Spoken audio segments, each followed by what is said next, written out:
Wrong bloody mic. Oh no. Oh, I told you. Well, actually, you didn't hear. I'll start again. Yes, no sound. Yes, no sound. Right, I've come back from work, rushed straight down here after grabbing myself a cup of tea to be going on with, and got the stream set up double quick time.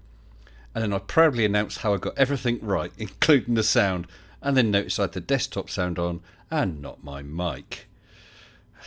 I know you can't hear me. It is sensible to be quiet. Yet the problem is, it's about a 30-second delay before you guys can warn me, although I did realise myself. Don't worry, I'm going to nip off and shoot myself, but I will be quite humane. Include the sneeze. Yeah. I wasn't sneezing, I was face palm. Oh, that was a genuine face palm. Oh dear. So, let's have a quick run through, see who's here. And apologies for that. I actually said no cock-ups.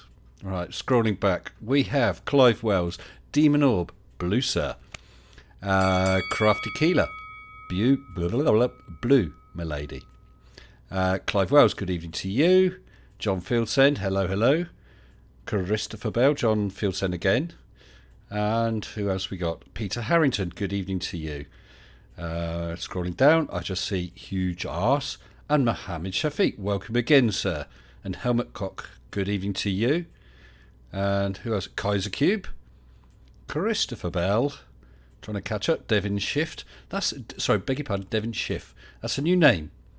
I've yet to see any of the streams I watched go off without some hitch. Yeah. I'm saving the perfect stream for my 5k special. Maybe. We'll see about that. Instantly, Crafty Keeler, you had your first live premiere. I have watched it, but unfortunately I couldn't join you during the prem. I hope that you enjoyed it.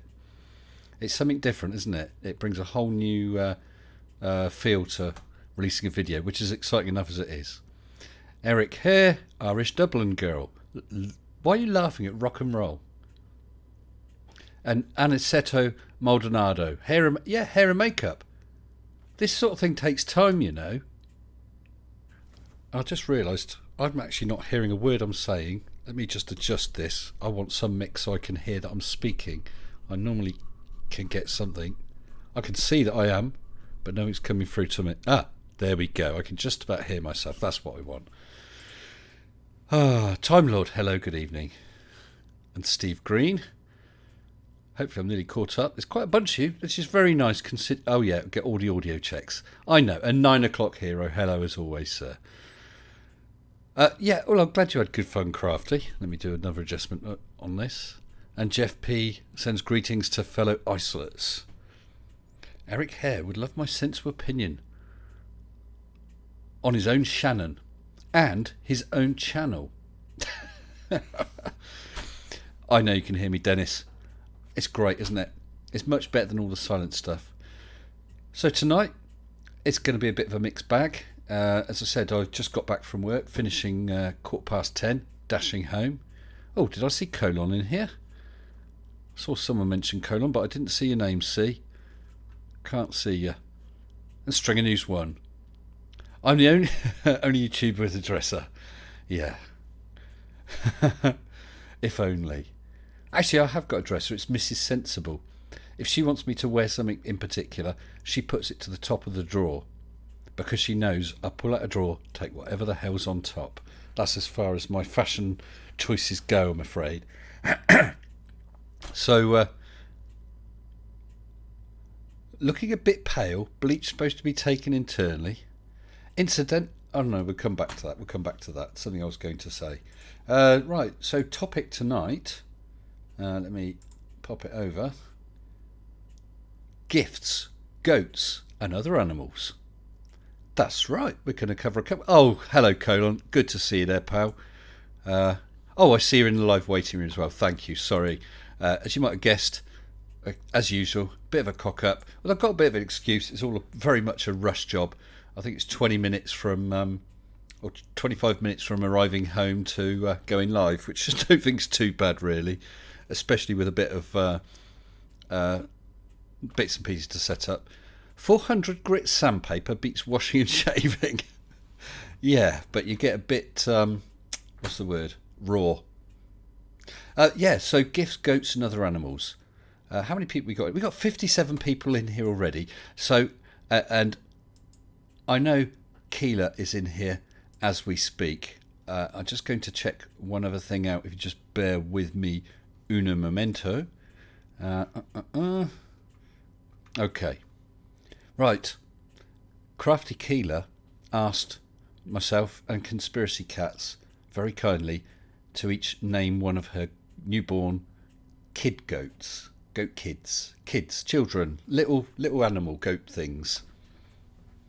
And I understand that Cats had some sort of vote on his channel, on his community page, and I believe he came up with the name Space Comma, which I think's wonderful. And at that time, I was just contacting Cats to see if we were going to double team and perhaps come up with a twin name. I don't know,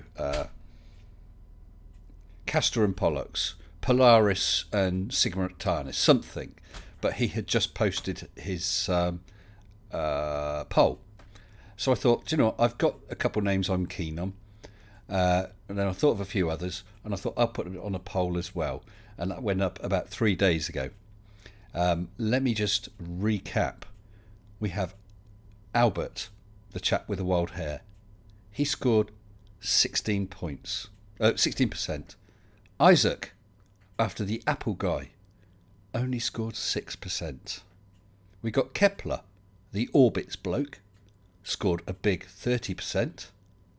Pythagoras, who was the first teacher of spherical Earth and possibly the first NASA shill, he scored a very respectable 23%. And then we had Goatee McGoatface, which was suggested by my daughter and had to be added, scoring a massive 25%. Now, I did put a proviso, I know it's naughty, but I did put a proviso in the poll saying that I have a favourite and I do reserve the right not to choose the silly name. The silly name being Goatee McGoatface, which has done very well but didn't win anyway. So, Keela, the winner is, and it was my personal favourite anyway, so I'm very glad, Kepler. So let's all have a look. Where are we? Just change over to a different page. Oh, where is it?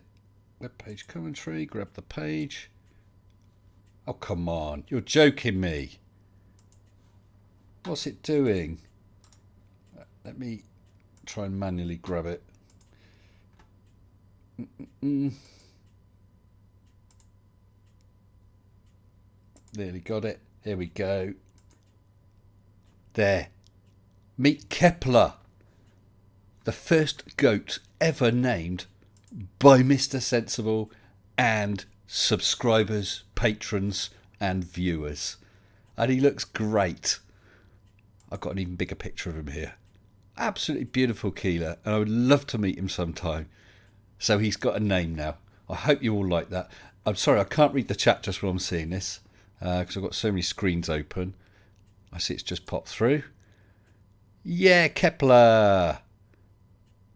Yeah, my daughter hacked my computer if I didn't pick Goatee. My daughter can barely log into the computer.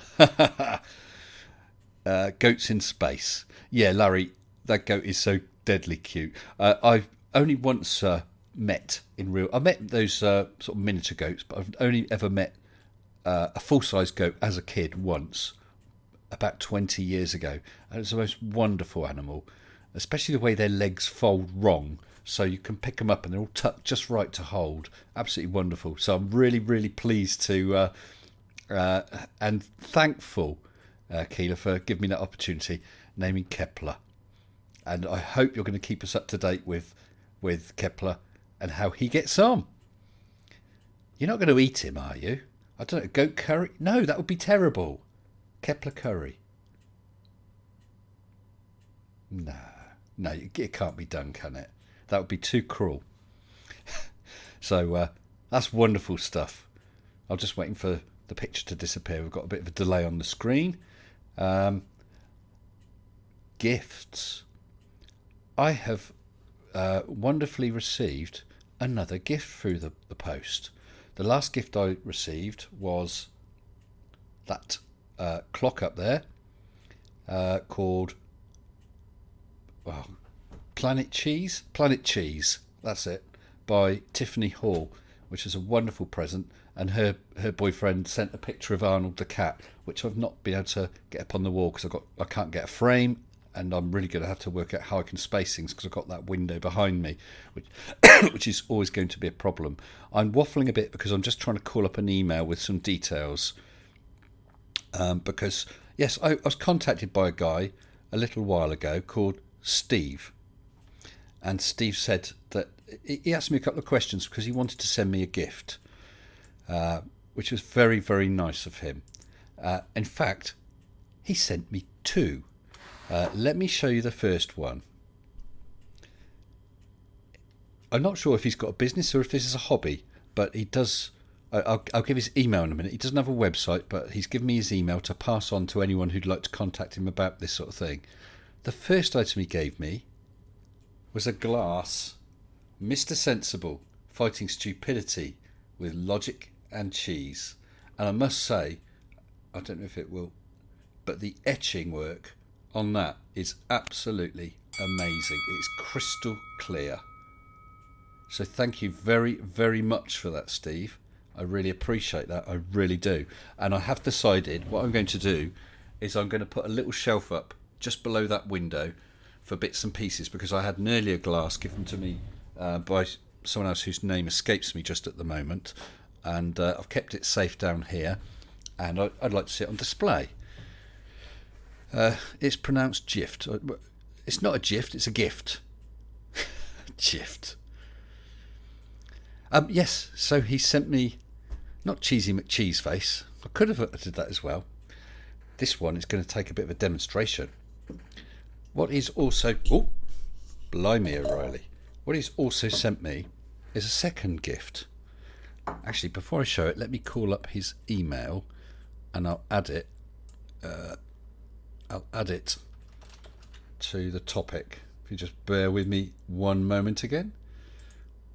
Oh, getting a bit better at this. The email address is coming up.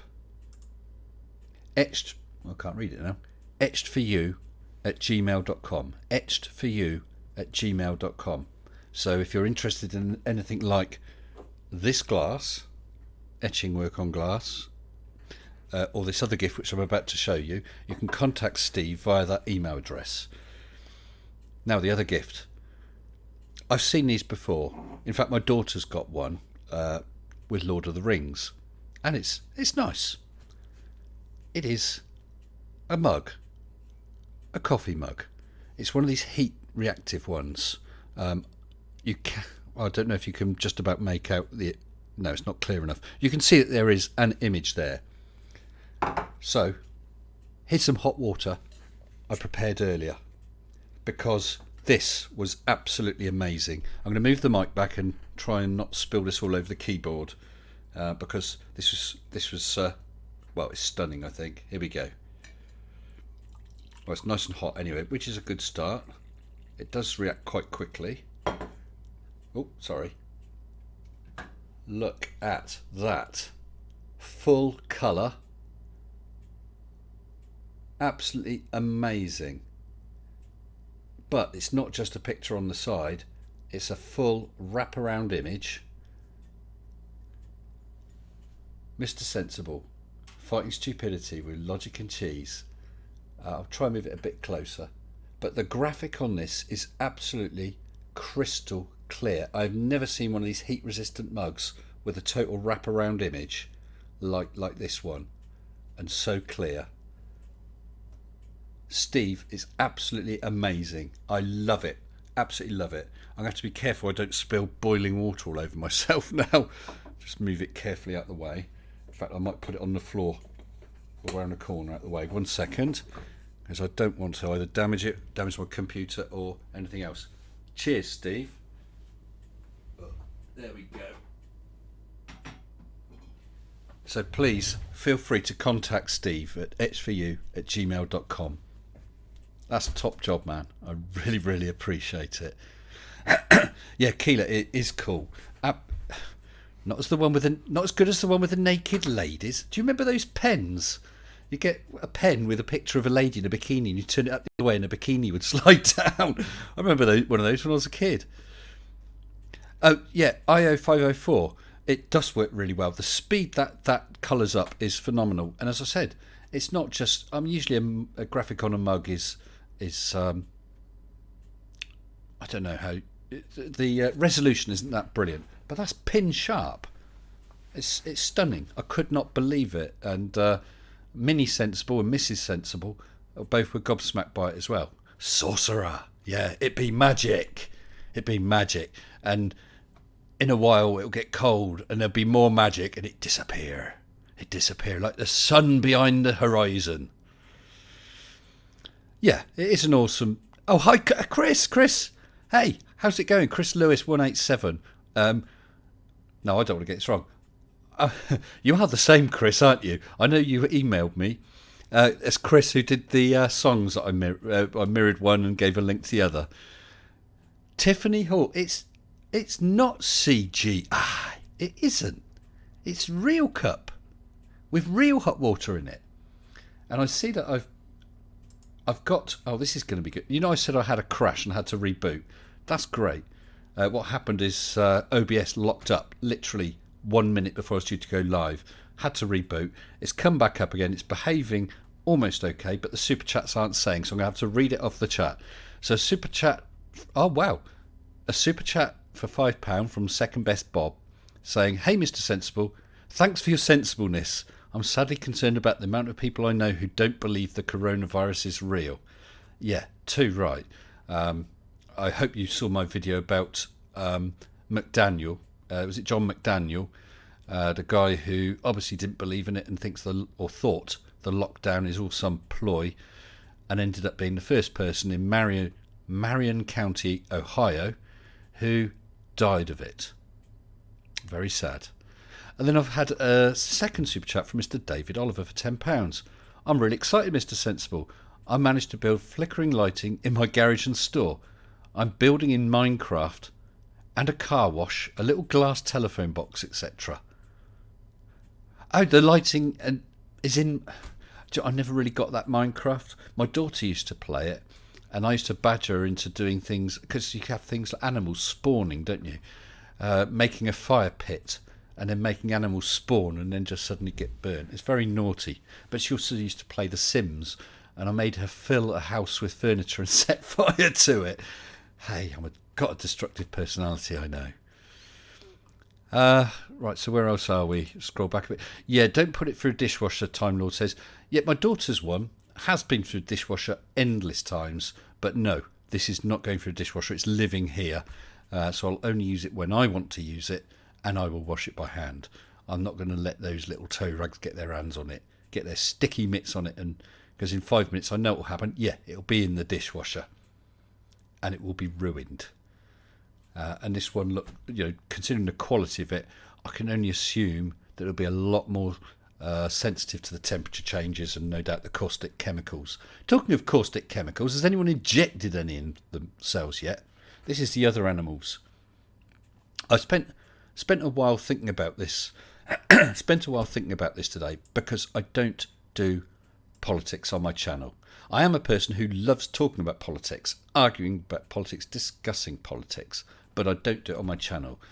And I thought probably the fairest thing I can say, because actually it's true, is I'm not going to do politics tonight. Okay? I know people.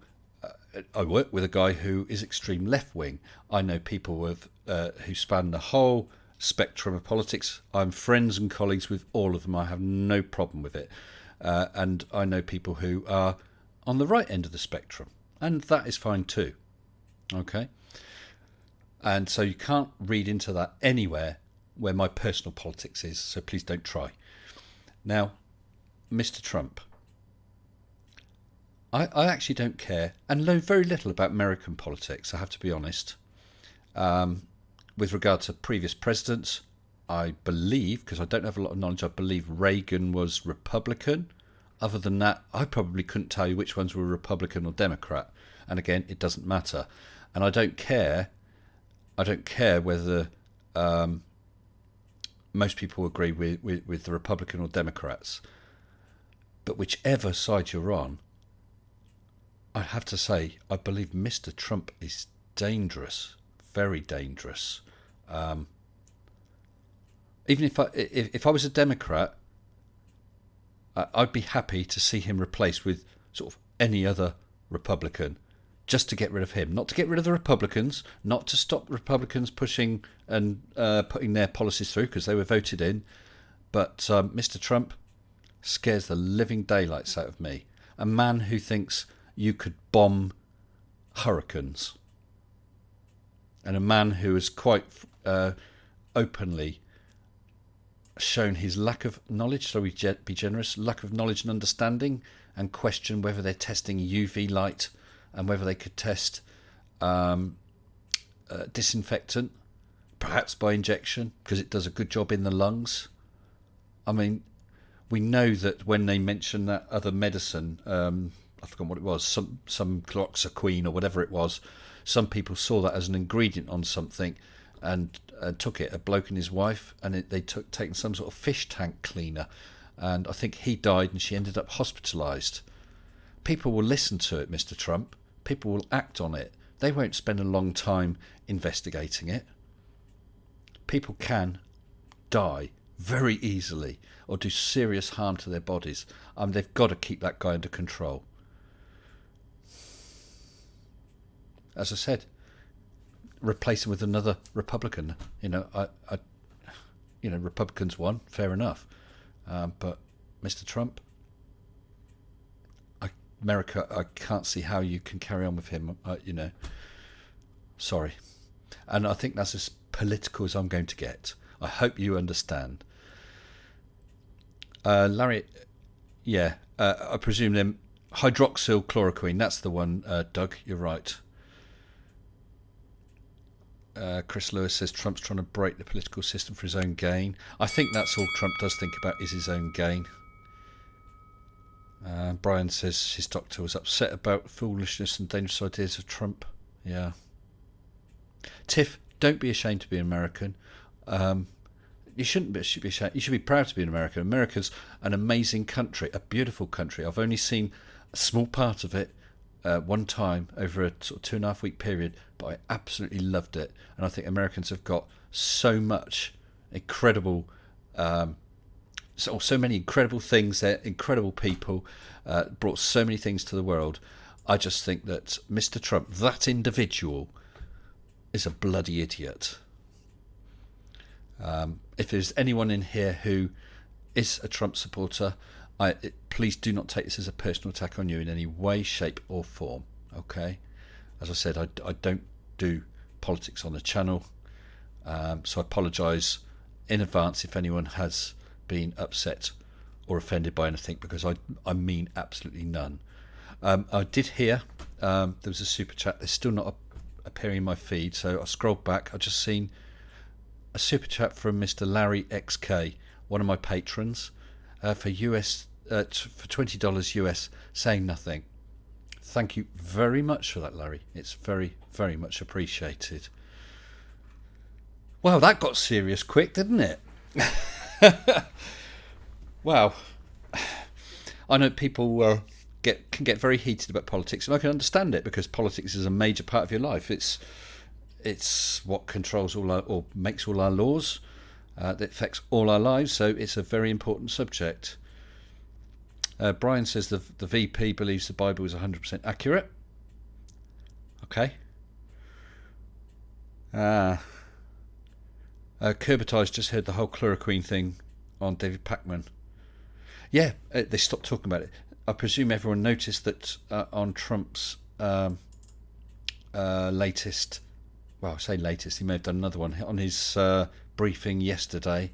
He spoke briefly, handed over to someone else, and then basically disappeared. They didn't, whether it's down to him being embarrassed or someone has basically said, Mr. Trump, you can't say that, can't speak to anyone. I really don't know, but it was very noticeable how quickly he disappeared.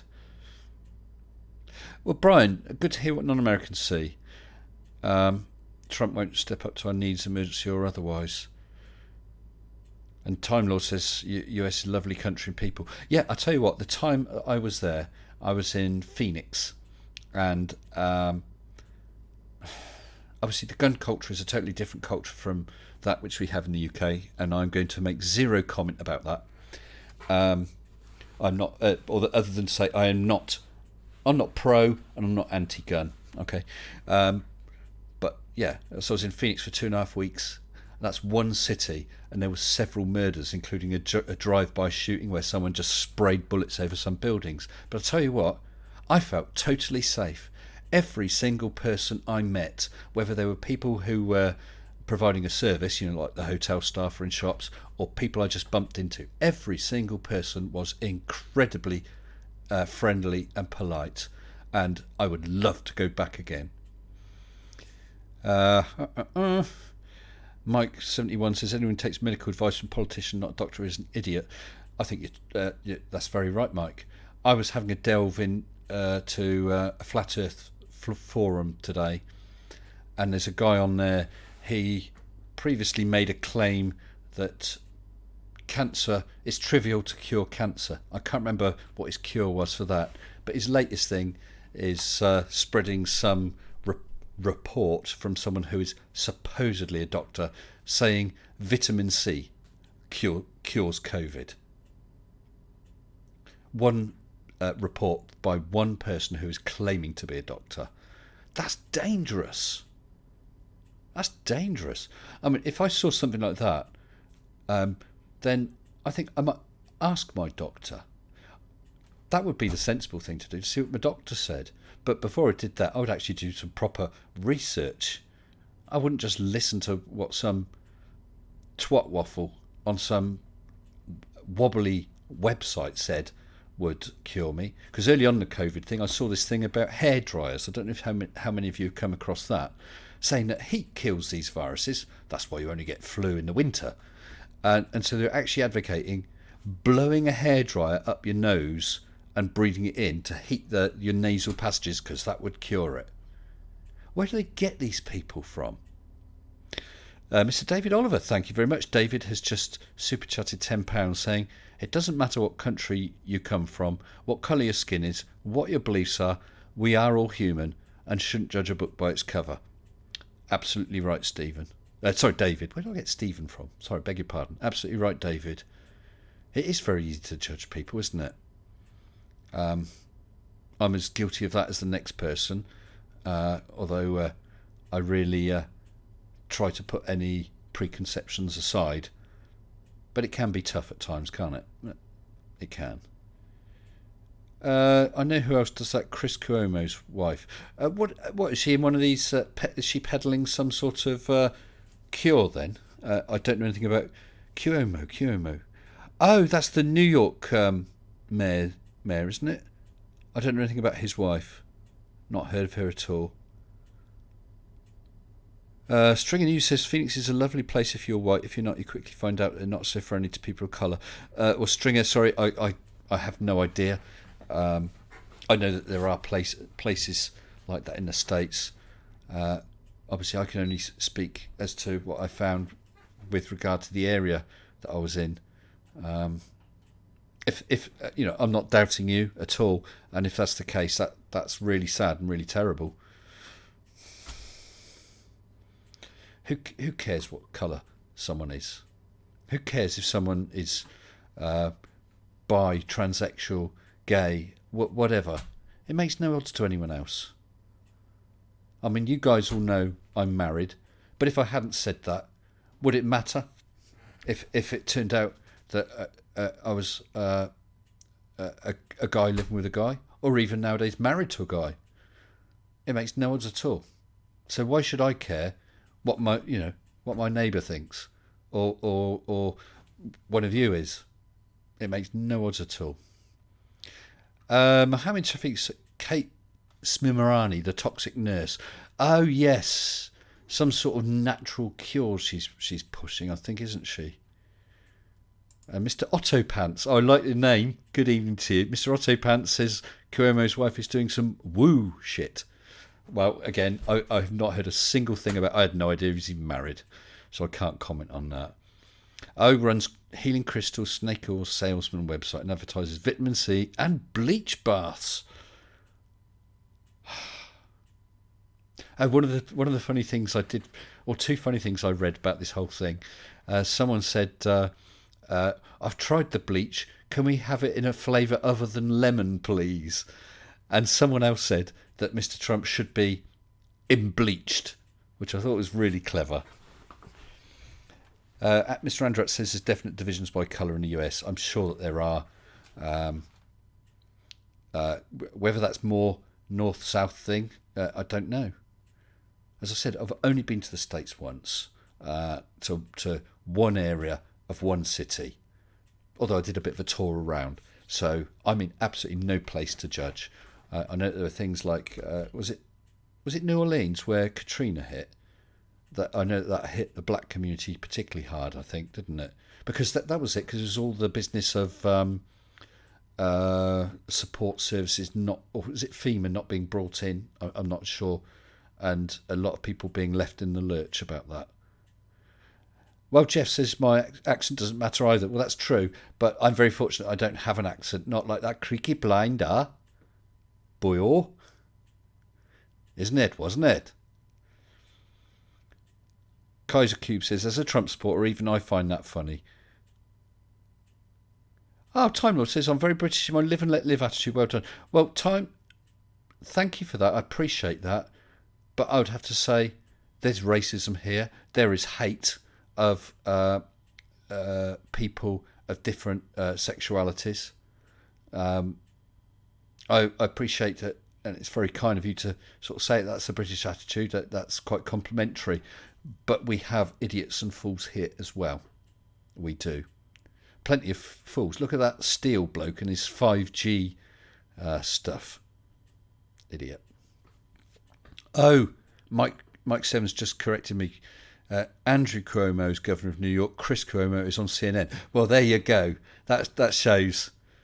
I definitely don't know about his wife, because I've never even heard of the guy. Andrew Cuomo. I wonder if they're related. Is that a common name? I don't know. Yes, New Orleans. Thank you, Keela. Yeah, but I mean, when I first heard about Trump and his bombing hurricanes, is that to put the fear of God into future hurricanes so they don't dare come and make landfall? Where's the logic? It is worrying, isn't it, when the most powerful man in the world has that little grip on reality. Sedona. Do you know, I think I went through Sedona area. Is that Flagstaff? Is Flagstaff in Sedona area? Because I went down to, where is it? Tombstone, which I absolutely love. Went down to Tombstone. I went round to Petrified Forest, Painted Desert, along, I'm not sure what the interstate is now, the old Route 66 though, to Meteor Crater, to Grand Canyon, down Flagstaff, and it was the time of my life, one of the best times of my life. Oh, they are brothers. They are brothers. Well, there you go. I didn't think it could be, it's not a name I've ever heard before. There we go. I see people still talking. Space Comma. Space Comma the goat is in chat. Where's Kepler? Kepler, come in here. Chat to your brother. Oh, I see. I'll give him a bit of warning. I see we've got a guest in the live waiting room. So I'll bring him in a minute. Hopefully that's given him enough warning to know he's going to be dragged in. Incidentally, excuse me, this is a late start for me. It's way past my bedtime, way past my normal start time for a stream. I normally start, my videos about 9:15 usually. Premieres and live streams start at 9 o'clock normally, finishing about 11 to 12. But tonight, because of my work, I've started a lot later. So I'm not sure exactly what time I'll finish. Well, we'll just see. But it's likely to be a shorter stream than normal. But the other advantage is hopefully, we're getting some new names in here. People who perhaps the time differences make it a little more awkward when I have my earlier stream. So let's bring this chap in. Hold on. I'm just going to change my sound because I know I need to change my sound. I've got to find it, and there we go. Hello, good evening to you. Would you like to Hello, how are introduce you? yourself? So I'm Tony. I'm the GPS guy from a few weeks ago. Do you know, I wasn't going to assume, but I thought I Er, recognised the name Tony. Um, Right. good evening to you, but I wasn't going to assume Good just in evening to you. case. So, how Yeah, are that's you? fair enough. I'm well, thank you, though isolation is Oh, you cut out and there. you're You cut out there, Tony. You said isolation is. Oh, are you still there? Hello, Tony. yeah. Tony, you're cutting out a lot, chap. Oh I no. think that's actually Yeah. Not sure what's happening there. Are you on push to talk, or is it on responding to just the sound of your voice? it's on responding to sound of my voice. Do you want me to change to push to talk? Well, no. Normally that would be the best way. Okay. Well, I mean, you're coming through. When you're coming through, you're a little quiet, but you're coming through nice and clearly. It was just that Okay. you dropped out. I don't know. Maybe it's a All right. sensitivity. I think well, I'll have a look at the settings. But the so I'll up the sensitivity and turn up the that any better? Well, we'll find out. We'll find out because Okay. while I can hear you, I won't know if it's any change. It's only if you cut out or not. But right now you're here. So anyway, you were just saying something Okay. about the isolation. Is it getting to you, chap? Yes, it's beginning to get to me. So I've taken to feeding wild birds, but now my neighbours are complaining about me doing that. Oh So no. yeah, What it sort? happens. Yeah, but when you say wild birds, are you talking about all the little songbirds, or are you talking about uh, I forgot what the word is, but great big flocks? That's the word. Get the flock out of here. Well, Flocks of pigeons, something like that. well, they're cockatoos, so they're Oh, parrots. do you know what? In London, I we had a visitor from the States who basically travels the world all the time, who we met on a holiday, invited her to stay with us for a few days last summer, and we took her to London. And I think it might be Green Park, and many years ago, someone released some cockatoos, and they survived. And Right. you can feed them by hand, and they'll come and land on your hand. Absolutely beautiful creatures. Yeah. Yeah. They really are. They don't have the most beautiful song, but they are quite lovely. And so we, when the drought was sort of in Super full chat. swing during Excellent. summer, I took to leaving out water for them, and Yes. then I thought, well, I'll put out a bit of seed as well. But the neighbours are unhappy with the quantities of bird poop that are being left as a result. Oh. So And I don't want you to dox yourself to reveal any information you don't want to yeah, live. But what sort of area of the world are you in? I'm in Australia. Australia. Okay. I wondered if it was Yep. Oz or New Zealand. Right. That's probably a massively different accent, but sorry, I couldn't No, tell the that's difference. it would be impossible. I have been accused. I lived in the States for a little while. Absolutely none of them picked that I was from Australia. Where did they think you were Um, from? there were a few guesses at South Africa. Um, Okay. uh, I yeah. actually I could Uh, see that. I could, I mean, I'd have said Australia or New Zealand, but I can see that because there are some similarities. I know when I was that time in Arizona, the number of people said to me, "Oh wow, I love your accent. I just love the Australian accent." I've not got a typical English. I don't have an English upper class accent, so I suppose I was no, you don't. unrecognisable. Yeah. I speak Oh, proper. that's you speak proper. Yeah. It's like Creaky's comments about weird people with accents. Um, yeah. That's the interesting thing about Australia, though. We don't really have a lot of regional accents. No. Americans and of course the English for good reasons. Oh, massively Um, different accents. I will yep. just stop for 1 second and just say that I've had another super chat from Larry XK again. Thank you, Larry, for US $10, saying, I made another super chat because I just wanted to tell you, Mr. Sensible, that I'm so glad I made this live chat due to the fact that I live in the US West Coast and I work swing shift. Well, I'm so glad that we managed to catch up, Larry, and thank you again for the super chat. And I love your little avatar. It's Beaker, isn't it, from the Muppets? I think it looks like Beaker to me. Tony, accents across the UK are massive. Yep. Oh, I nearly doxed Well, myself. oh wow. But Okay. I have a fairly typical accent for the area where I was born. Okay, Yep. and one of the first girlfriends I had lived in the north part of that one county, so maybe Yep. 20 miles away from where I was born. And when I Yep. met her dad, I couldn't understand what he was saying. His accent was so strong. 20 miles away. He had a Yep. real country. I mean, I'm accused of having a country accent by people in the cities, but he had such a thick country accent I couldn't understand him. Yeah, that's a symptom of England being the place where the language developed. You tend to get sort of these weird dialects that are right next to one another that Yes. are barely mutually intelligible. Yeah. Um, the other interesting thing about English is that the people who actually speak the most genuine English are the Scots. Do you think so? But they've Well, got the massive differences because there's a nice what do they call it? I think it's called a Scottish brogue, perhaps like Sean Connery. There's a nice gentle Yep. Scottish accent, and Yep. I'm not knocking it, but you get an accent like a Glaswegian accent that's so Yep. strong that I wouldn't Yeah, understand that's it. right. No, they're not. They don't rate highly for comprehensibility. Don't get me wrong. But the just a lot of the words they use are actually Old English words, where Yes, the rest of English speakers have sort of moved on with the rest of the world.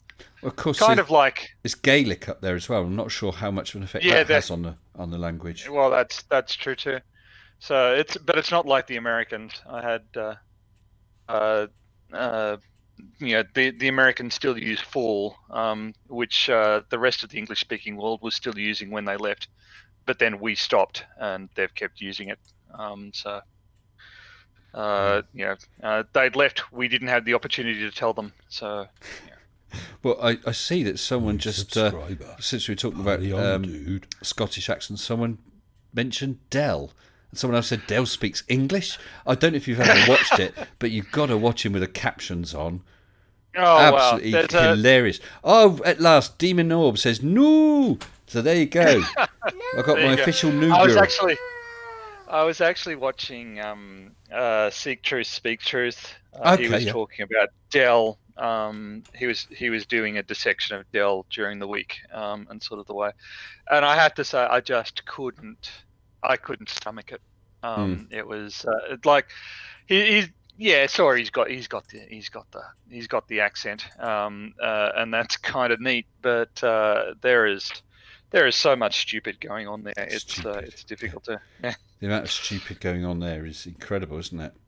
The Yeah. problem is, I keep having a look at his channel because I would like to do something about Dell, but it's Yep. all really, really, really long live streams, and I can't sit there and watch a 3 hour live stream just to see if No. there's something stupid. Well, I mean, he says a lot of stupid, but there's something stupid and interesting that will be really worth doing a debunk on. I just can't sit there and do it, you know. Yeah.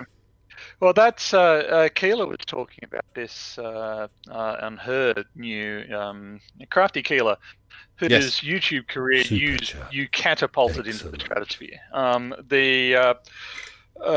She put out a new video yesterday about the reason they do this is to get their hours up. It's a lot easier to sit around just spreading misinformation and muting anybody who disagrees with you and getting your hours up. So yeah, it's What you mean for YouTube to retain monetization? yeah, that's exactly But you right. see, it's only perhaps it sounds like, but it's only I think it's 4,000 hours a year. That I mean, when you first start off, that seems almost impossible amount. I'm just having a quick look to see how many hours I've got. Just going into my analytics. Uh, uh, uh, uh. So this is the last 28 days. So you're supposed to get 4,000 hours in a year. The last 28 days, I've got 9,500. Actually, I don't know if it's going to update. So since I started, so bear in mind, 4,000 a year, I've got 89.1 thousand. Holy So, cow! yeah, Is this man hours spent watching your content? yeah, it's just me. Or I'm the only one who watches it. I spent a shed load of time. Yeah, that's hours spent watching my yep. content, Okay. and actually that's a total of 585.7 thousand views. So comfortably over 500,000. That's Wow. incredible when you think about it, isn't it?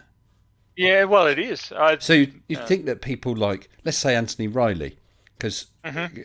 I mean he hasn't put out a video for a little while. In fact, he hasn't done. I don't think he's put out a video for a week or so. But he Yeah. should be able, bearing in mind the number of subs he's got, he should be able to maintain 4,000 hours with no problem at all. No problem at all. Even just from the Yep. people who are watching it just to laugh. Yeah. Actually, just Well, was. I just Oh, sorry. I do apologise, Tony. no, no, no, I no, just no, want no. to read Go out a on. super chat so I don't forget it because my alert box isn't working properly.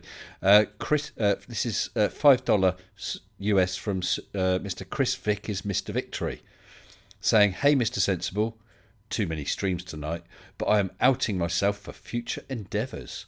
Well, thank you for that very much. I'm sorry, people. I'm struggling. I cannot get my tongue in gear. Mr. Chris Vick is Mr. Victory. Although that is a bit of a tongue twister. But thank you for the super chat. Yeah, go on. Carry on, Tony. Well, yeah. It's you would think so, though. I do think that sort of Simon Dan ran the numbers on a lot of these flat earthers, Okay. and their the number of views they get is probably more realistic. Is probably a more realistic estimate of the number of active followers they've got. And if you look at the views on a lot of their stuff, it isn't that high. So No, because since I've got YouTube sort of in another window, let's just have a look at Oakley. Our good friend, Mr. Nathan Oakley. Just at his last few videos. But of course, these are streams, aren't they? Mostly. yeah, Nearly all here's of our them. streams, which So he's got feeds. 17,500 subscribers. Yep. Right. So on his streams, 890 views, 1.3k, 1k, 1.5k, 1.7k, 1.4, 1.6, and 1.2. So Yep. a bit over, let's say about 1,200 views, something like that. But I Yep. suppose, I mean, the length of these are an hour long, 117 minutes. Oh, that's a little video. Yeah. Hour long, just over an hour long. So I suppose that's 1,000 hours, isn't it? If someone Yep. has watched the whole thing, but I doubt they have. People don't, and that's not to knock him, but most people don't tend to sit and watch the whole stream. Although I'm sure that everyone here will. Yeah, it'd be interesting to know, wouldn't it? It is interesting to know, but I think at least a few people are just watching that to sort of dissect Yes, what it is he's saying. that's the only reason I watch him. Uh, Oh, that was one of the things I was going to bring up tonight. Uh, he had a video out. I'm not sure if it was last night, this morning. It's very recent anyway, and I had yeah, a quick look at it. It was premiering, and I got there just as it was starting, so I only watched a few minutes and then I left it. But I'm going to dip back in it. It was all to do yep, with rivers. Guess this. Guess what? Flowing uphill. You must okay, have heard that one before. They seem to be saying that, of course, with a curve of the earth, that means you've got a bulge in between. So how can a water yep. flow over the bulge? How Well, bloody this is stupid! well, it's their common misconception, and it's when we say water, fluids find their own level. What we actually mean is that the surface of fluids in its mean position settles on an equipotential curve. But that's a bit of a mouthful, and most people won't understand what you're talking about. So we kind of simplify it when we're talking about it. But you can find examples where water is getting further to the center of the Earth, but it's going down. It's going from a higher gravitational potential to a lower gravitational potential, and that's the issue. So can you That's repeat that sort of whole last bit? You're saying okay. there are occasions when So what? there are occasions where rivers flow in a direction that takes them further away from the center of the Earth. I think the Mississippi. So the Mississippi flows predominantly southward. Yeah. So its mouth is actually further away from the center of the Earth because of the bulge of the spheroid. Its mouth is actually a bit further away from the center of the Earth than the upper I've got reaches. what you're saying. Yes, I see what you're saying. Yep. But it's the gravity field. It's not the Yes. so yeah. It's gravitational potential that's important here, and it's the shape of the gravitation. And the reason that the bulge is there is because the gravitational potential is lower, right? That's why the Yep. bulge exists. And why you weigh So a fraction less at the equator and so yep, on. Yes. that's exactly right. So and it's also worth pointing out that the Mississippi is one of those rivers that is fairly it's got a fairly shallow gradient and it's fairly meandering. So Yeah, because the Nile was the other one they've always gone on about, saying, I don't know, it travels 1,000 miles, it only drops a foot. Yeah. yeah, Well, so what? If that's the I mean, I don't know what the actual drop is, but yeah, but it does do it, right? I mean, the gravitational potential. Yeah, this is the uh, uh, sort of. Sorry, I have a tendency to go off into no. really technical explanations when they're unwanted and unwarranted. Yeah, it's the gravitational field is what it is, and the rest of us sort of go, okay, well, I'll live with that, and flat earthers will say, well, that's proof that gravity doesn't exist. Yeah. Well, No, it's proof that you don't understand the details. That's what it's proof actually, of. thinking about it, then here's an interesting point. Since they don't believe in gravity, but they believe in relative density, Yeah, what makes rivers flow? that's an interesting question. Is the mouth of the river less dense than the source of the river?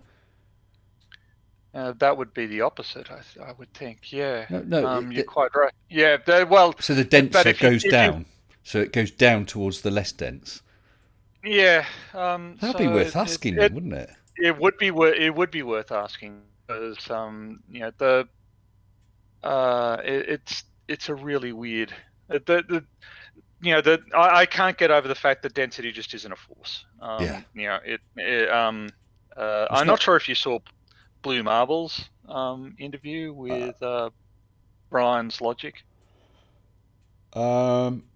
No, I don't think I've seen that one. Okay. Yeah. Blue Marble was lucky to survive. There was so much toxic stupidity spewing out of that guy. Yeah. And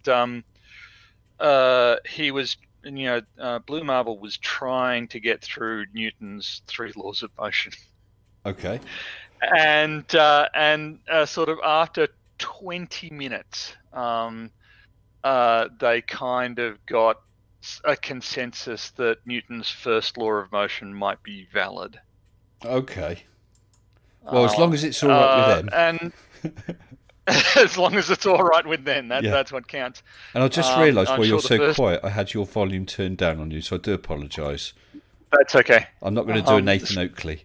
I'll have to shout over you, turn you down, and then boot you off. That would be you'd be the first. So I'm waiting for it to happen. Oh, won't happen on this channel. No, Okay. no, not unless you were horrendously rude and started, saying racist things and stuff like that. I have no problem with people disagreeing and whatever. That's absolutely fine. Yeah. But we're not actually disagreeing anyway.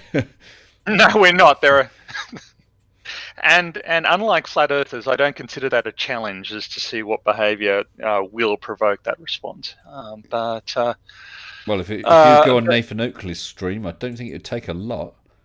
Yeah, probably not. Did you ever hear the one? But, oh, sorry, go on. You carry on. No. I've forgotten what I was talking about. It wasn't that interesting. So no, that's okay. I was just going to say, did you ever? I did a video about it a long time ago. There's a stream where Oakley's having a debate apparently with someone, and started making demands about this guy saying, you've presupposed the earth, yada yada yada. Where's your R value? And the guy tried to answer it, and then he muted him, and he kept saying, I'm holding you to this about the R value. I'm holding your ankles, he said. I'm holding your ankles and anally raping you. How does it feel? I'm raping you with your R value. And he was screaming this. This guy is demented. Yeah, he's and the very fact that he does that, sort of muting somebody and then continue. Yes. Oh, is just sinisterly mendacious. Yeah, I mean, let's say you started going off on when you started swearing left, right, and centre. I might mute you quickly and say, "Look, Tony, you need to stop swearing. Okay, if I unmute you, you need to stop swearing because otherwise I'm going to have to mute you again or even kick you off." That's fair enough. And if a mod did that to me, if I was, you have to respect that. But when they're just arguing their case and you just don't like it, that's not a reason to mute them. No, that's not a reason to mute them. So I noticed that there's a super chat up.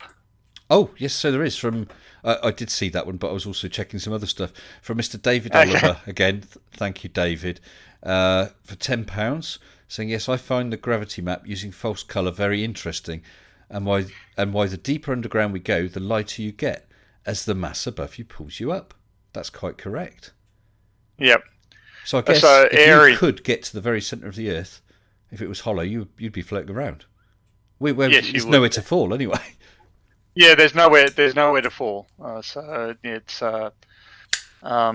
you'd float there. So this is one of the things.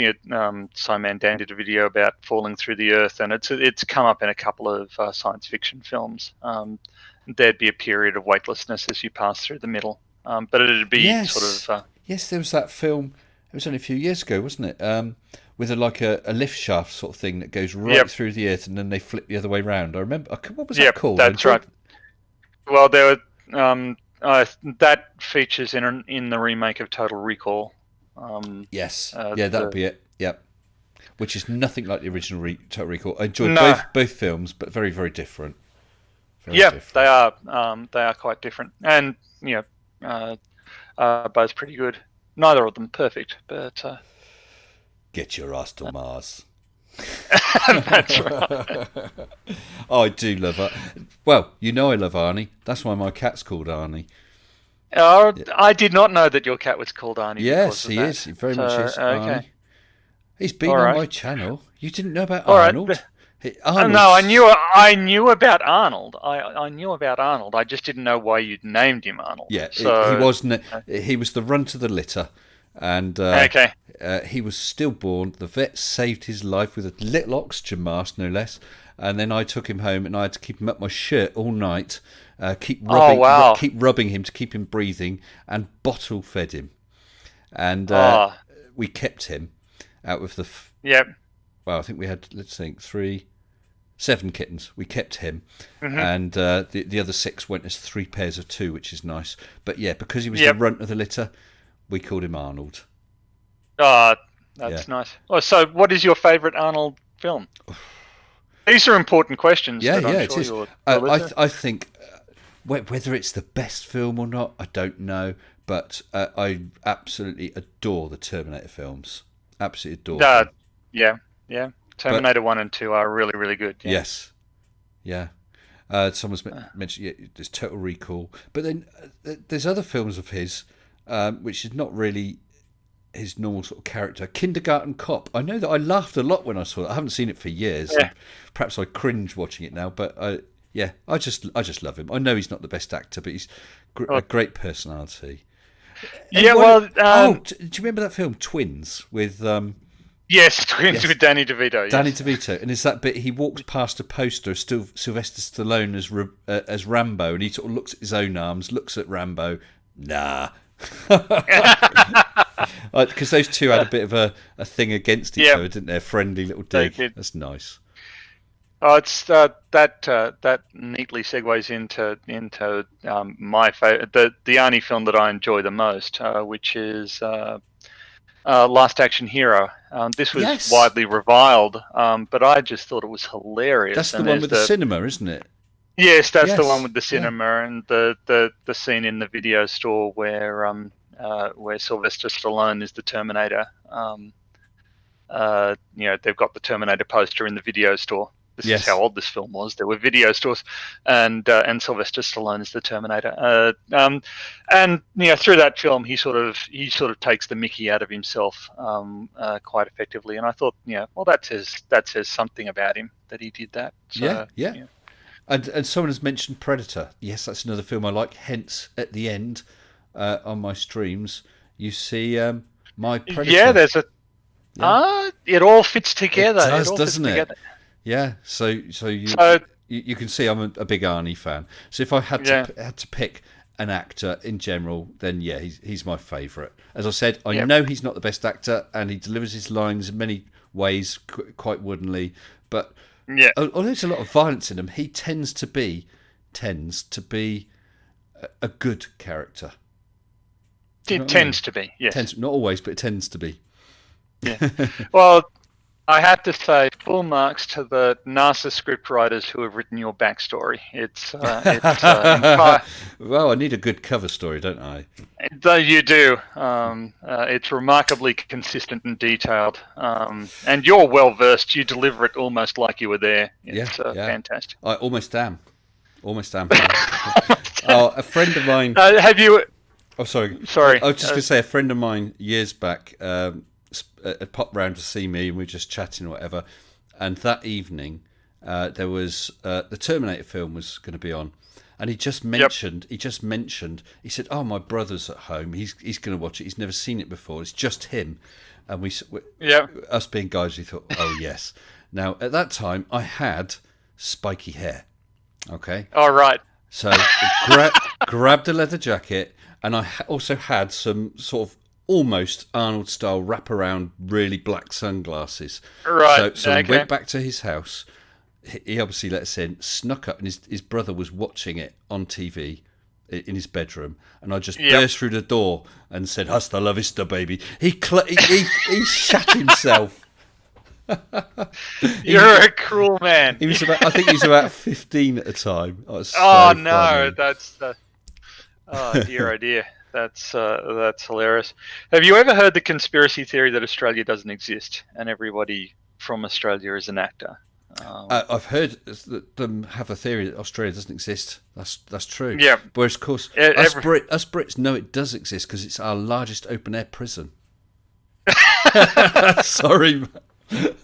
No. That's well. I was about to go the other way. What I like is that the actors playing Australians play cricket and rugby league much better than the English professional athletes. So you guys can't even compete against our actors.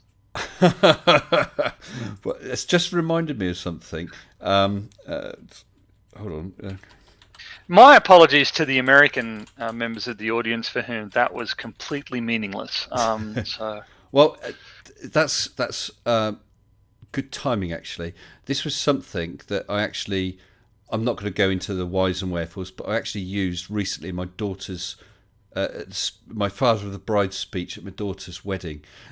You will understand this, but of course, many people around the world just don't understand cricket, do they? Right. So this is a thing called cricket, as explained to a foreigner. Get this. Have you come across it before? I've come across. Are you going to read something? I'm going to read it. Yes. Okay. This is for all our American friends and other people around around the world who don't know about cricket. Cricket. You have two sides, one out in the field and one in. Each man that's in the side that's in goes out, and when he's out, he comes in, and the next man goes in until he's out. When they're all out, the side that's out comes in, and the side that's been in goes out and try to get those coming in out. Sometimes you get men still in and not out. When a man goes out to go in, the men who are out try to get him out, and when he's out, he goes in, and the next man in goes out and goes in. There are two men called umpires who stay out all the time, and they decide when the men who are in are out.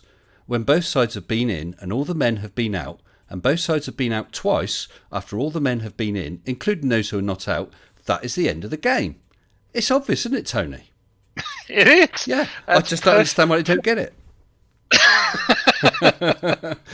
Yeah, I used that in my daughter's in a speech at my daughter's wedding. There were a lot of Americans there and a lot of Australians. Yeah. My daughter lives over in Oz now. Oh, really? Yeah, in sort of Newcastle area. Well, at the risk of doxing myself, though, there are 600,000 people in Newcastle. I came from Newcastle. So. Okay. Did you meet her? No, I don't live in Newcastle anymore. So, that will explain why you don't know my daughter. Yeah. Yeah, that's right. But I'm sure that if I'd met anybody called Miss Sensible, I'd remember. Well, not anymore. She's now got not anymore. She's married. Yeah. Right. Okay. Oh, there you go. Bang goes that theory then. Never mind. Oh. Yeah, Andreas. So men goes in and out. That's right. Yeah. If you're in, they try and get you out.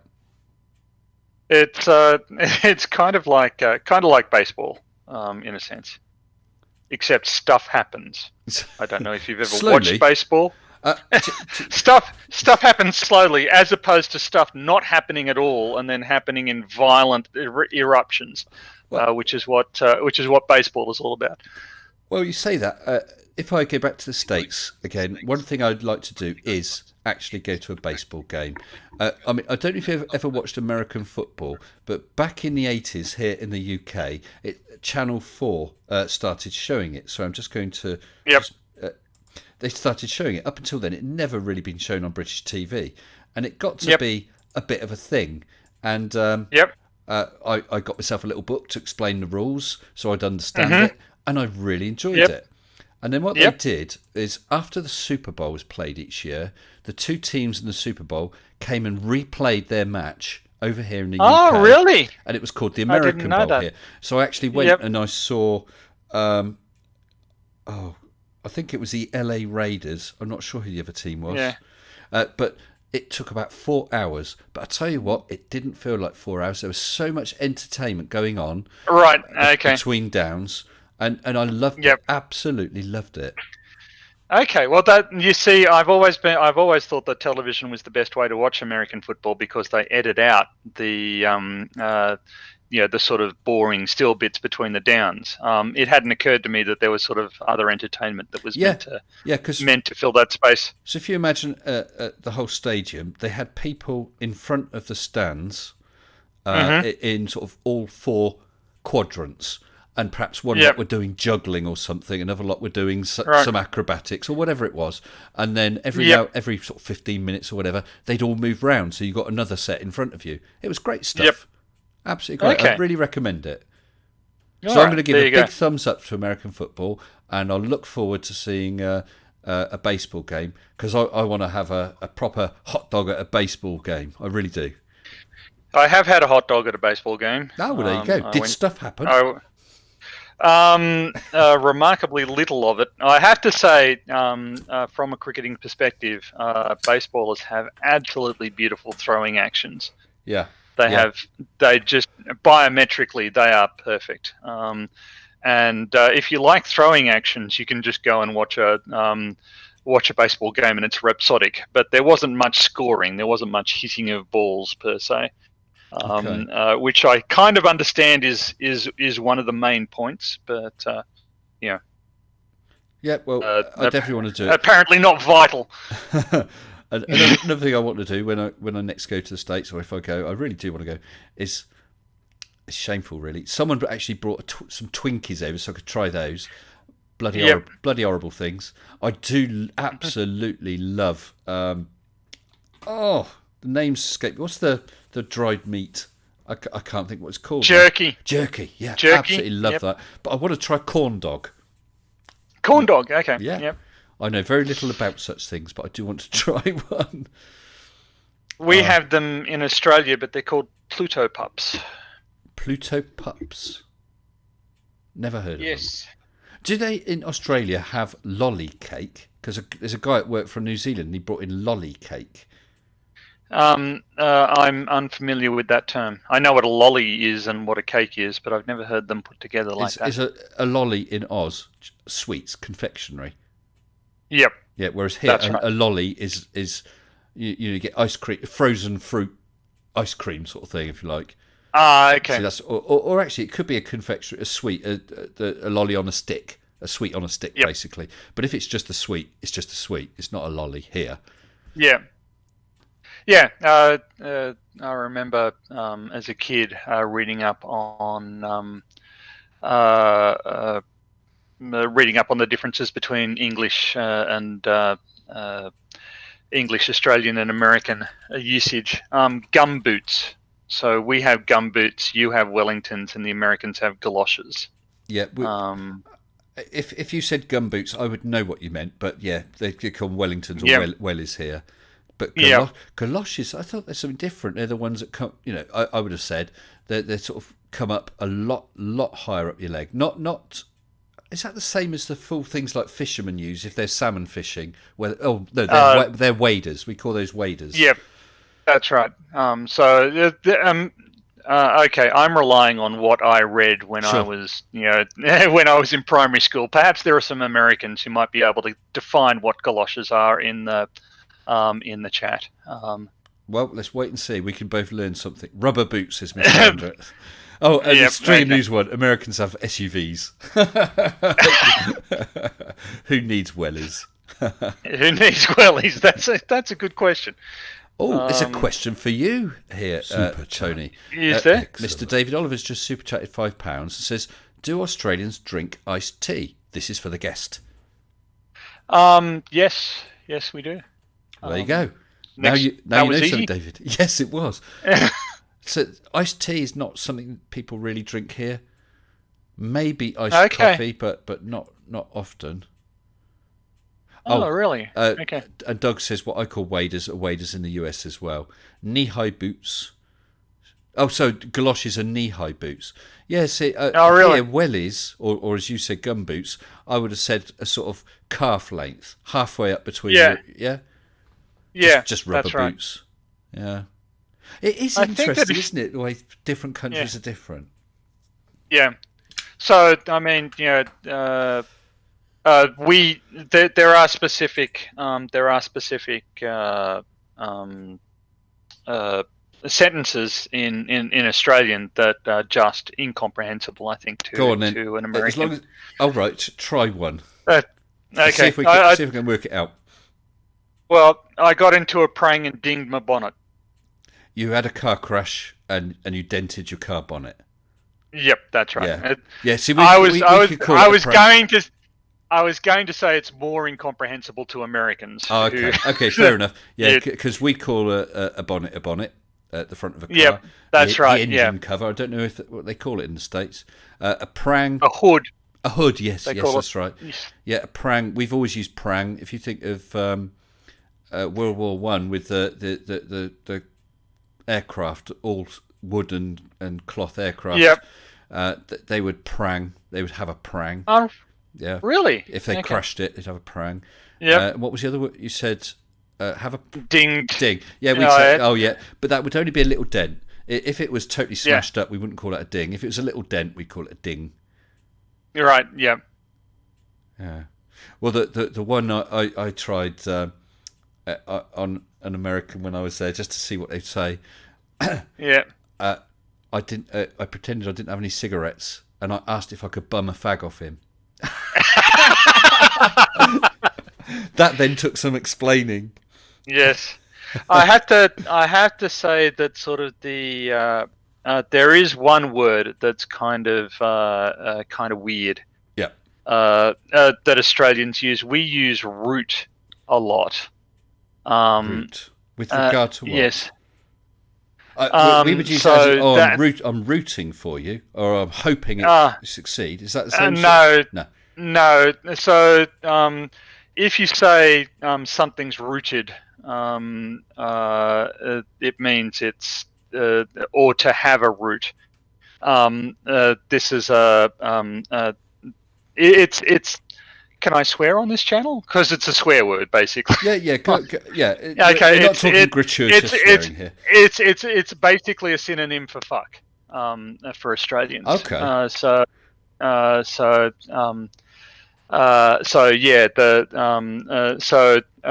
we use the term root, and So would you say? American. Would you say, for instance, you're a rooting idiot? Would you say something like that? You wouldn't use it. You wouldn't use it as an adjective. Right. That wouldn't work. But you can use it as a verb. So as a verb, Okay. it's a synonym. Okay, or as a noun actually, as in to have a root or to. Okay. Never heard that Um, before. so yeah, it's something that sort of Australians know and Australians use, but it really causes problems, and particularly with the way Americans pronounce route, Yes. route. Yeah. That can lead to some very weird cross communication. But it's part of the fun, isn't it? It is part of the fun. Of travel and so on. Yeah. Sean 137, Oh, you're very naughty. But isn't this wonderful? We come on this stream and we all learnt something new today. Oh dear. Yeah, I don't know if anyone had guessed that over there. Over in the side chat. Right. But see, back in the 80s, we had a lot of Australian TV, neighbours primarily. So we'd hear a lot of... Yep. Because our countries are still close in many ways. A lot of Australians come here and mainly Yep. work in the bars. But a lot of Australians come here and there's no issues between the two countries that I'm aware of. No. No. So I'm worried that I might be lagging a bit. Just there was some occasional hang-ups in what you were saying. No. I think Australia and Australians have a very high opinion of Australia, and we're sort of a bit resentful of larger, more successful countries. Yeah. So we kind of adopt this. We kind of adopt this attitude that it's okay to be mocking, and but it's really born out of the sort of an insecurity that we're actually not that significant. I read recently, and I'm not sure if it was Australians. Yeah. Is it though that Australians don't really big themselves up? They don't. Yeah, do you They know what I don't. mean? Yeah, they don't. They Australians consider bragging to be sort of a bit weird to some extent. I think that's pretty much what I read. Yeah. But on the other hand, they are very prickly to the suggestion. So I'm going to get a little bit serious. When I went to the US, I lived there for 5 years, and I came back, and when I came back, I was shocked by the number of things that Australians would say that in the US would just be outright racist. That would be, everybody would go. Everybody would agree that was beyond the pale. Yeah, I know that. I get the feeling Australians. Well, in many, it's difficult, isn't it? In many ways, in our country, the UK, and I suspect other countries, we're too PC, too worried about offending people. But then and I'm not wishing to be rude to about Australians, because I have no issues at all with Australians. But they're very much more going to say it like it is. But that can creep a little too far, and as you said, be racist. And I'm sure that most of the time it's not even meant that way. Well, it's not meant that way, but sort of Australians get instinctively offended by the suggestion of racism, and they react with the issue that there's no problem, and that's exactly the environment where toxic racism can Flourish. sink in, Yeah. and sometimes it can have a very spectacular expression. So we're going to a different brand of football now, Australian football, Oh, right. and there was an Aboriginal player by the name of Adam Goodes who was Aboriginal and activated, was very active for Aboriginal rights and Yep. the welfare of because Aboriginals have very inferior economic and health outcomes. Yes. And he was trying to rectify that, and he became Australian of the Year, and then he got attacked, and just people started ripping into him, and there was a particular game where a 13-year-old girl ran down to the front of the crowd to call him a monkey or an ape. Oh, my Um, goodness. and he pointed her out to the ground, to the authorities at the ground, and she was removed from the ground. And the public outcry, he was a bully. She was a 13-year-old girl. She was defenseless. He was a bully. He was manipulating his authority. He was abusing his position. And so for the rest of the season, whenever he got the ball, there was just this chorus of boos from people. There were people who were going to the Oh, game with and eventually they ended his career that season. They booed him out of, and a large portion of the Australian media could not be convinced that anybody had done anything wrong, that this was inappropriate behaviour, that this was racism, or at the very least, it was aiding and abetting racism. Just sometimes the fact that we're a bit too casual about it just makes me ashamed of us. So we tend to overlook that thing. yes. I mean, it happens on occasion here, and it always hits the headlines when some idiots at a football game start doing monkey chants or something like that, Yep. and then clubs get fined, fans get, if they identify them, can get banned from Yep. attending matches. I mean, so many years ago, in no way was it acceptable, but they'd have got away with it. Yep. That's right. Change takes time. I mean, Yep. I think he was absolutely right to point it out.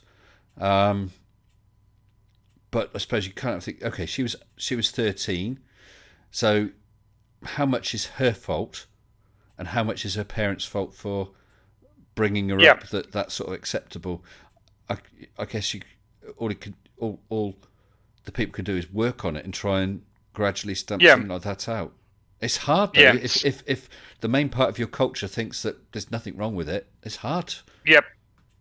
Yeah, I mean, and that's the thing. Like, there's a lot of this. Oh, that was just a joke. No. Toughen up, and some jokes are acceptable and some jokes aren't, and what is and isn't acceptable has sort of changed. Yeah. Has changed through time as we get a better idea, and sort of, the sort of coming back from the US. To me, it looked like a bunch of white people telling people of color what is and is not racist. What? I Sorry, mean, back in Australia, I'm you a, mean? yeah, back in Yeah, Australia, yeah, yeah. I mean, I'm an old white guy. As far as I can tell, society works brilliantly. Like, yeah, there's no yeah, problem with sexism. There's no problem with racism, and there's no problem with discrimination against. If I just look at my experience, everything's rosy, and people are just being whingers. But obviously, I don't experience the adverse effects that people can experience because of their race, their sex, their sexuality, or their age. So. A bunch of old white guys telling everybody, grow thicker skin because this is the way it is. That just institutionalizes bad stuff. yes. Well, I hope it changes.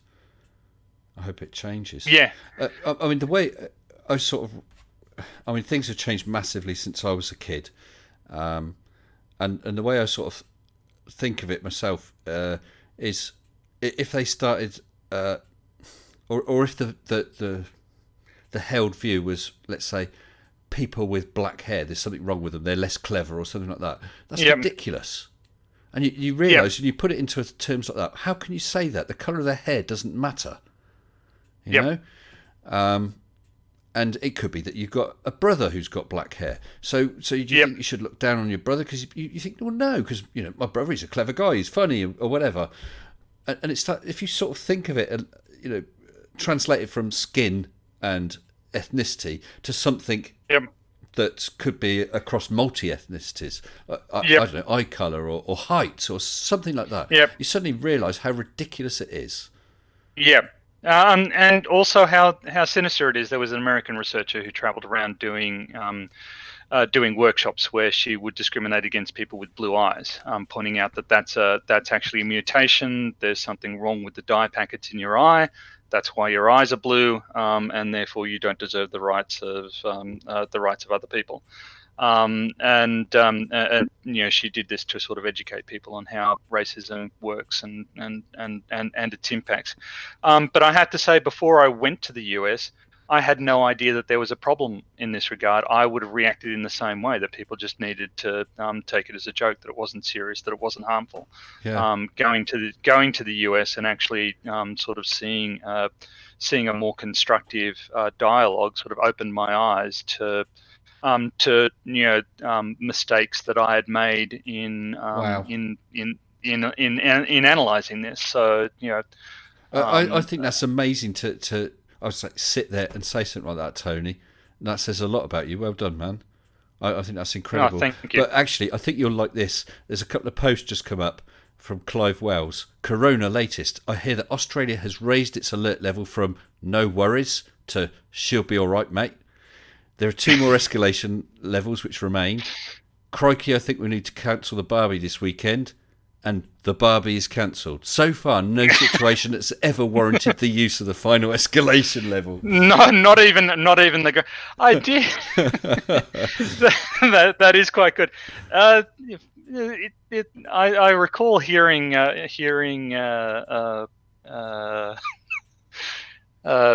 there's a sequence of these, aren't there? Like there are German ones and British ones. What, with regard to status levels? Yeah. So I think John Cleese did a list of these. Maybe I'm wrong, but I think that's where. So well done, Clive Wells, pulling us back to something more entertaining. Yeah. I can be a buzzkill at some time. No. But it's quite nice, to be honest, Tony. Plans for my live chats are just a couple of thoughts, and it's nice to see where they go. And sometimes we get serious, and then we pull back to something silly and whatever. It doesn't matter, and it's not. And I think actually what you said is really powerful, and I meant what I said. To be able to say, look, I grew up like this, and I thought this. I went and lived there for a while, and I realised I was wrong, and my countrymates, that I think that's incredible. I hope you don't get a hard time from it about it from your countrymates. Well, I have had some negative comments, but I tend to not hang out with sort of I tend not to socialise with that sort of with the people who are the big problem. But it's and that's the I know from personal experience they're not doing it out of individual malice. They're not, but just bad not realising the hurt and problems it's causing for others. Yeah, and I kind of think sort of as a society we could actually do with sort of paying more attention to the mental health of other people. We're getting there, as you say. Things are, and this is kind of the thing that I think that actually every day you're alive, and you were saying this earlier in the stream, is an opportunity to learn something, and it doesn't matter if it's some big philosophical point or some bit of trivia that for some reason tickles your fancy. It's a gift to be able to sort of to learn, to keep growing and keep expanding. Well, the day you don't learn something it's a day that's wasted, isn't it? Yeah, that's right, and I think kind of that's at least a part of why people are in the chat. People are in the chat because you're actually really funny. Oh, Um, thank you. Don't but tell you Mrs. also Sensible. don't tell Mrs. Sensible.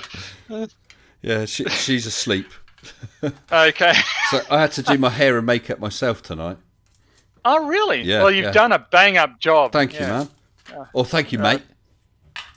no problem. Uh, Shouldn't there be no worries? I no worries. I'll be honest, Tony. I said earlier on, I've been to America and I really enjoyed being there, and I loved the Americans. Now, I've never been to Yep. Australia, but every Australian I've had interaction with, I've really liked. Yeah. And as I said, my daughter lives there now, so I am sure that at some point I will be going, and I am so looking forward to that as well. I'd like to. When I went to Arizona, the reason I was sent there, it was a business trip. Sent there for 2 weeks training on a computer system. Nice one. Yep. So I then paid for it for a few days because all the flights were paid for. So I just paid for a Yep. few days extra so I could enjoy myself while I was there. Why am I saying that? Oh yes, but I was really pleased because I always wanted to go to Arizona. I love desert regions, so I would Right. love to. I know it's quite away from. Where did I say Yeah. my daughter was? Newcastle. Newcastle, yeah. Which doesn't sound right to me because we've got a Newcastle here. I Yeah, know that the that's- outback is quite away from there, but I would like to get out there. Yeah.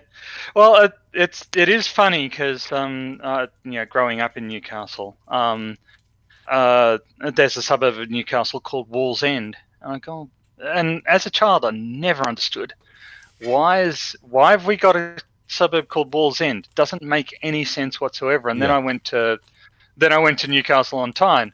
Oh, they have a wall. There's a wall there. Okay, it all makes sense now. So yeah, it's a mystery that haunted my nights for 30 years was suddenly solved. Well, Barnacle Felcher says, I'd go to Australia if it weren't for all the beauty, because I wouldn't want to leave. I thought, Wolfie, what's his, Wolfie 60, whatever his number is, he'd put up a challenge to flat earthers. Yep. Saying that he would pay for their flights and board and lodging and whatever, and show them various things or whatever. And he was having a bit of a ding-dong with Anthony Riley. Yep. In the chat or in the comments or whatever, and I waded in, and then I finally said, look, Riley, if you don't, I think I'll turn into a flat earther just so that I can take Wolfie up on his offer. And then Wolfie actually said, if Riley doesn't want it, it's yours. Okay, Right. So I said, Yeah. I was joking. He said, no. He said, well, I'm not joking, and he wasn't. But I had a misunderstanding, and it's not me being greedy, but it was a misunderstanding.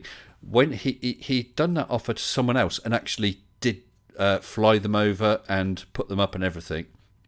Yep. But the offer had changed since then. It was just to put them up and take them around. So basically, you still have to do your flights. Okay. Now, currently, Right. I'm not in a position to pay for that because when I go, Mrs. Sensible's got to go with me, and we got to make it a big trip to visit my daughter and so on. So I couldn't take him up on the very, very kind offer, because even so, it's a magnificent offer.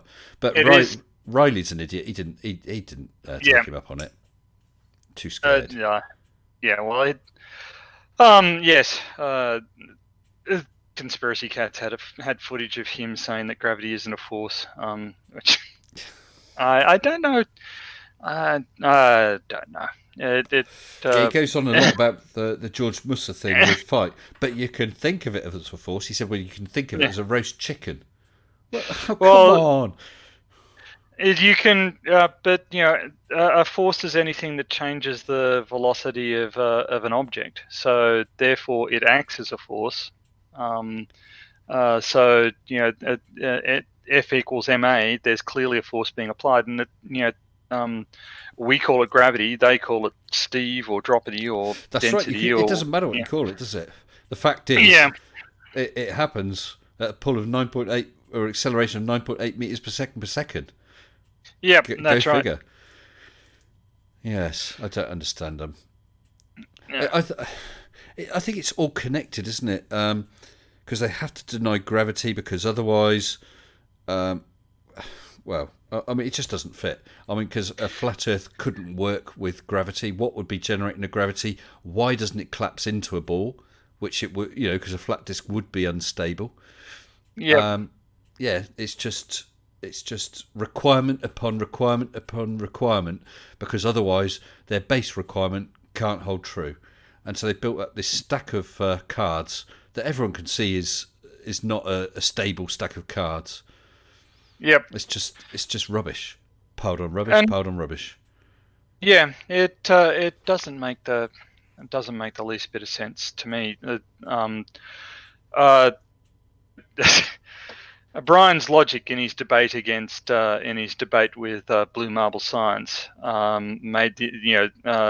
basically denied the existence of anything that couldn't be directly measured, and then said we can't measure time. Um, uh, and so that means you can't have power. That means you can't have. So that means So what's running your computer? Do you think? There's a bunch of stuff that we do. He basically said anything that you do through calculation, any calculation, be it division by time or whatever, is just invalid and inaccurate. Well, you're welcome to think that, but we do it all the time and it works. So Yeah, no, I'm don't. not the. I'm first to hold my hand up, Tony. I am not the world's greatest mathematician. Far from it. My maths suck. But I'm nowhere in the league of a triangle. This whole business of angles in a triangle with sides 1, 1, 1. And Yeah. yeah, I mean that's just another level. That's There, crazy. Oh, or Nathan Oakley not being able to convert meters to kilometers. yes. I mean, and actually calling someone a retard. So you're telling me that if I've got 1 meter and I divide it up, I'll have 1,000 meters. Are you some kind of Yeah. retard? Well, that's the That's Dunning-Kruger. Actually, no, it's not Dunning. It's the height of stupidity, anyway, isn't it? The guy's an idiot, chuffing idiot. yeah. Wow. He's there's a. I really think he falls into the category of charlatan. So he's desperately trying to patch up the holes in So Oakley is this? Oakley. Yeah. Yeah. Well, it's for him. His life is super chats and merch and members. Yep.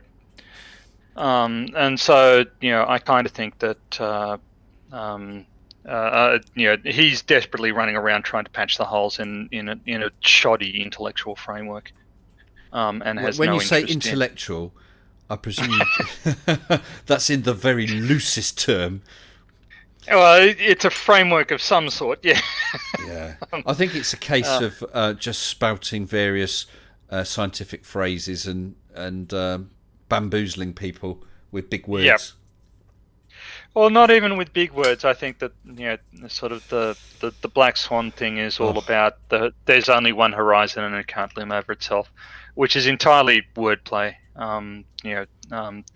But the problem is that the flippers I've tried to explain it to don't have the capacity for abstract thought. So if I label the point at which the observer's view is tangent to the globe as A, and then I label the point where light is refracting from as B, they're lost. They want to talk. They want to reintroduce the horizon terminology because they feel disconnected from the reality of what's happening. So they're just they're unskilled at abstracting the reality of what's going on, and they're easily confused by using words in slightly different contexts. But also we know that that they can't envisage 3D. Now this is not to knock anyone, because I know different people have different levels of ability of envisaging 3D. I know right from when I was a kid, I actually did a test and I scored very highly. I can picture three-dimensional objects very easily, and I can see, well, yeah, if the moon's over there, then that shadow would be. I can picture, and not everyone can, and that's fine. No. People have varying degrees of ability, but I think they just totally cannot grasp it. Well, really yeah. don't. Well, you raise an interesting point. I mean, I watched a video by Level of the Observer. Oh gosh, and he's my pet Flurfy is. Oh, Yeah, crane boy. crane boy, and he was sitting in his crane saying that if gravity existed, it would pull his crane over, and his crane doesn't get pulled over, therefore, and so you can see that he is trying to apply a scientific methodology. He has a prediction, he has an experiment, he has a result. But the problem is that he doesn't have the intellectual tools to assess whether or not the experiment is properly designed and implemented. And not be funny, he can't help that. He can try and learn small things, but he can't help his innate abilities or lack thereof. Yep. But for instance, if we were discussing I don't know, nuclear fusion or string theory, okay, Yep. I've got the roughest of ideas about string theory, and if you were fully versed in it, I'd like to talk to you about it and try and learn some more bits about it. But I wouldn't and couldn't, and I'd be an idiot to turn around and say, well, you're wrong, because I don't know enough about it. Yeah. And it's a a lot of these flat earthers, they are desperately trying to do stuff that they think is scientific, but they lack a lot of the skills, they lack a lot of the fundamental knowledge necessary, and they lack a lot of one of the things that you've got to do when you've got an experimental result is say, okay, well, what are the other influences that might have led to this experimental result? And so you need to have a level of mental agility to sort of deal with the unexpected, or adjust to results that that don't fit with the model you had going into this investigation, and they just don't have that. And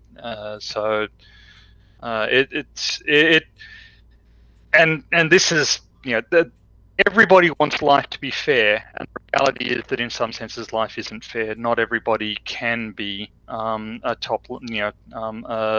opening batsman for Australia. Not everybody can be a great writer. Not everybody can be a scientist. And not all of us could have held an argument and really stumped Stephen Hawking. We're not going to, I'm a mental midget compared to him, and I don't wish to be rude, Tony, but I'm sure you are as well. With regard to his theoretical physics, I mean, you have to know your limits, don't you? Yes, you do. Interesting. I mean, I've read his book, A Brief History of Time. Some bits I could read, and obviously that was dumbed down for the masses. We're the masses. But there's some bits. I can see what you're saying there. I have to read that chapter again a couple of times to try and grasp. And some bits I'm sure that I still didn't grasp what he was saying. But no, you're exactly right. And I think this is important. I don't think of myself as at all competitive with really, really clever people. There are people, I consider myself really quite clever, at the risk of sounding arrogant. But there are people out there who are vastly, vastly more intelligent than I am, and the chasm between of course, it's always them Mr. and Trump. me. He's got us all. What is it? He's knocked us all into a cocked hat. Yes. Actually, injecting sunlight. I like that. So, Tony, just bear with me one moment, because I just realised I want to give a shout out to my patrons. Okay. Massive thanks to all my patrons, including new patrons: Dark Saber, Chris Holmes, Crafty Keeler, Nell Pinion, William Schofield, Nicola Redmond, AZ Atheist, Grumpy Old Man, Hugh Jars, Larry XK, Yuha Eskalinen, and my latest patrons, Purple Rhymes with Orange and Tim Nicholas. Thank you all so very much. So thanks as ever to all my patrons. Okay, well, I'm not sure where we are at this point, Tony. I will say I think I'm not sure what time it is there for. What time is it there for you? Is it early morning? It's 10 o'clock in the morning. 10. Oh, nice civilized time. Well, here it's Yep. 1:10 in the morning. After a Yeah. full, so I'm going to finish up shortly. That's Actually, I wonder. I'm going to ask you, Tony, if you were to pick a flat earther. I know this is a bit unfair on you, but if you were to yeah. pick a flat earther who you think needs a good drubbing, who really needs to be picked over, who would you choose? Um, well, it depends what the purpose is. If you I actually really dislike Riley, and I kind of think that he deserves to be embarrassed more than Mm. he is. I think. Um, uh, uh, so Well, actually, let me give you a little bit of by way of explanation, and to those in yeah, chat. yeah, I'm in discussions with someone about yeah, a double collaboration, which would be a collab with this other person, with one vid shown on their channel and one vid shown on mine, and we're yeah. just at the beginning and thinking, right, well, who should we do? Okay, so it's not a trying to make, to use that term, to make someone bitch made. It's to pull apart their arguments. Okay. Yeah. So So you'd be interested I in kind Riley for a start. well, in that case, I kind of think that if you're trying to dissect arguments and show flaws, I'd be going for Ranty. I consider Level of Observer Mm. has the worst arguments. Some of the worst arguments, He is I have to say. low hanging fruit, isn't he? He is low hanging fruit, but Well, let's he's face it, he's also rotten fruit that's on the floor and been walked over. yeah. And compared to him, there's some fruit lying in ditches that look rather perilous to descend into. But I don't think that I just don't think that he's got any honest engagement. Yeah. And I kind of think that Ranty is the person who seems to sort of sincerely have some sort of belief, but I don't know, he just allows himself to. He should write in bigger, more colourful fonts, and his arguments would be more persuasive, wouldn't they? He is quite obnoxious, isn't he? He's basically reading. Yeah. Well, as you can see, he just reads out a script and just claims it's good. Yeah. And yeah. So I'd. So, sorry, I mean, Larry XK says that you Aussies need to collectively push your island closer to the civilised world. I don't know, you got a good bit of sun there. I might leave it there if I was you, Tony. Do you remember that Goodies episode where they were trying to push England outside the 5 mile limit? No, I did Okay. used to like the Goodies though. Tim Brooke Okay. Taylor, Bill Oddie, Graham Garden, wasn't it? Yes, that's right. Brilliant. Um, Mike71 said Quantum Erasure could be due for a smashing. Yeah.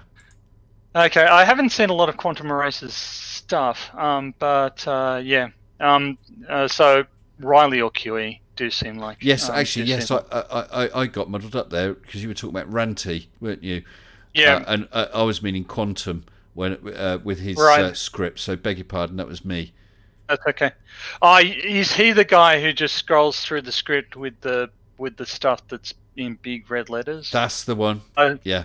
Oh yeah, he He's- is definitely an idiot. And Yeah. he's so full of himself, isn't he? Yes, he is. I mean, if he and, really did have the abilities of someone like Stephen Hawking, it would be a bit obnoxious. But you think, well, fair enough. Yeah, you're basically dissing everyone else. But hey, you're right about everything, so I can't knock it. But he's wrong about so Yep. much. I mean, yeah, it's Yes. So I apologise again, Tony. I really do. That's okay. Number 6. I did see you in the waiting room, but I did send you a DM. I'm going to be winding up the chat fairly shortly, so it probably best to come in another night. I'm actually starting from tomorrow. I'm off work for 2 weeks, so I should be having a few more lives, so hopefully I can catch you. But that's why I haven't pulled you into the chat. Unless you want to come in just for. Oh yeah, let's bring you in for a few minutes. Are you all right with that, Tony? Yep, absolutely. Yeah, okay. Any prisoner reference, I'm going to. Hello, number 6. Sorry about that, pal. You probably haven't heard what I was saying because of the delay. Oh, not a problem. Oh, hold on. Let me adjust your volume. Say something again. Hold on, let me shut you off. There you go. You're very quiet. I've turned you almost up to maximum. How's that now? I've got you on 200%, so let's try it. That's as loud as I can put you. How's that now? Oh, yeah. Can you hear me? Yes, I can hear you. It's not the loudest, but I think we'll do. But what I was saying was I'm going to be winding up the stream fairly shortly, okay, 6? Oh, not a problem, man. Okay. I was just finishing up virtual happy hours. So you're an American prisoner fan? Y'all, most definitely. Okay. Oh, that's interesting. I'm not a number. I'm a free man. Yes, that's right. Took Doctor Who off the air on my local public access channel, and they replaced it with The Prisoner, and I just got hooked Oh, wow. Yeah. And I am a Patrick McGowan fan. I'm an all things Irish fan. I'm Irish by marriage. So, okay. Did you know? That helped me because I worked with 10th Para when I was in the military in Belfast. 6. So I was there during the troubles. 6. Can you get any closer to your mic just to see if that helps? You're still very quiet. Let me change my thing I'm doing here. I learned something interesting about Patrick McGowan, actually. Oh, what's that? He holds the record for playing the villain on Columbo the most number of times. Well, we've learnt something else. How useful that's going to be in future, apart from trivia questions, I'm not sure. I must admit, I've never ever watched The Prisoner. Oh, really? Yeah. Well, you were au fait with that quote. Oh, can you hear me now? Oh, that's a lot better. Oh, I might have better. to turn you down now. All right. I was on my headphones. I'm sorry. Let me get this right. Yeah, I think that's okay now. Go on, just go one more time. All right. A, B, C, D, E. Yeah, no, that's good. That's good. Perfect. Cool. So, from what we're just saying, you're from America then, 6? I am, and I'll even dox myself and say I'm from Chicago. The Windy City. Yep. The Windy City. I never... well, apart from the fact that Jake and Elwood dashed into Chicago, didn't they? I know very little of and Chicago. I know all those streets they took. I could take you on that very route yourself if you've ever come here. And Under the L. Although some of it's been rebuilt. Yeah. Oh, I love that film. Absolutely adore that film. Lower Wacker isn't what it used to be. But it still... Yeah, do you know, I was watching something with Mrs. Sensible and they some other film, and they drove a lot along that. I said, that's Lower Wacker. There you go. Yeah. You know Lower Wacker, you know the city. Yeah, but that film's brilliant, isn't it? Real. It is. It's one of the best Chicago films, followed by The Relic, which I've never heard. Relic was it's a horror movie set in Chicago's Field Museum. Second greatest Chicago film ever. Really? Above The Fugitive? No. Oh, was that Chicago as well? That was a stereotype film. Okay. That would be like everyone in Australia saying, "Have another shrimp on the barbecue, mate." But they do say that, don't you, Tony? Absolutely. That's just a fact. Yeah, because we were saying earlier, Tony, how we had a lot of Australian TV in that. We had, is it Paul Hogan? Yeah. Yeah, I used to enjoy him. And then, of course, there was the films with Crocodile Dundee films. What was the Energizer Bunny guy, or the Energizer guy? He was an Australian football player. Oh God, Jacko. Jocko, yeah. Wacko, Wacko Jacko, yeah. I think he ended up leaving Australian football because I think he bit somebody's ear. Oops. I think that's so. Fuck. Yeah, Now he's my hero. Yeah, he was a larger than life character. But yeah, I'd actually forgotten that he was associated with the Energizer Bunny. So, well, you've lost me. I thought the Energizer Bunny was just a little either more modern version CGI or a little sort of stuffed puppet thing. But there you go. Yeah. There you go. Oh. There you go. So, Six, do you have a YouTube channel? I just have my one channel. I mean, I have my 1 minute debunk I did for you on a couple other things on it. Yeah. Nothing serious. Although, since I've been doing remote learning with my students, I'm learning more all this video stuff, so I may start actually doing things. Why not? I don't know. It's a crowded field, and I don't want to take from people I like. But everyone's different. The thing is that would be the biggest bit of advice I was given and that I could give is do what you want to do and be yourself. Because as soon as you try and do something else or be, it becomes hard work. I mean, there's still a lot of work involved, but do you know what I mean? It becomes a real chore rather than, right. I mean, some of my videos take different amounts of time, but even the ones that take more research and take longer to edit or whatever, I'm enjoying because it's subject matter and something I feel I'm interested in and feel passionate about. If I was doing something I wasn't interested in, gosh, that would be. I wouldn't do it. I'd give up. I understand, yeah, but I tell you, I don't know if you know of. Have you watched Arctic Reflect? He's been commenting a few times, and I've seen a couple of his things a while back. Oh my god, he just has these most beautiful videos, and I bought a couple of pictures from him on his Patreon page. But my god, his videos are just fantastic.